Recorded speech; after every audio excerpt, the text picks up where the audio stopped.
বিএনপির নির্বাচনী ইশতেহারে জুলাই আকাঙ্ক্ষা বাস্তবায়নের অঙ্গীকার থাকবে রাষ্ট্র মেরামতের সুনির্দিষ্ট রূপরেখা। তরুণ বেকারদের কর্মসংস্থান সৃষ্টির পাশাপাশি গুরুত্ব দেয়া হবে তথ্য প্রযুক্তি খাতে। সুশাসন, ন্যায় বিচার নিশ্চিত করার প্রতিশ্রুতি দেয়া হবে। সেই সঙ্গে থাকবে বিভেদ ভুলে ঐক্যবদ্ধ বাংলাদেশ গঠনের ঘোষণা।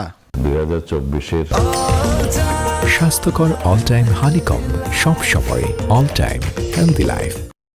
ছাত্র গণ অভ্যুত্থানের সমস্ত আকাঙ্ক্ষাকে ধারণ করা হবে, জনগণের প্রত্যাশাকে ধারণ করা হবে। আমাদের ইশতেহারে 31 দফার প্রাধান্য থাকবে, যে প্রস্তাবগুলো সংস্কারগুলো দিয়েছি।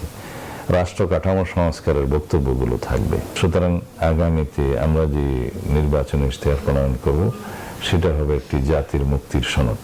গত 3টি নির্বাচনে সংখ্যাহীনভাবে ভোট দিতে পারেনি জনগণ। আইনশৃঙ্খলা বাহিনীর ভূমিকা ছিল ব্যাপক প্রশ্নবিদ্ধ।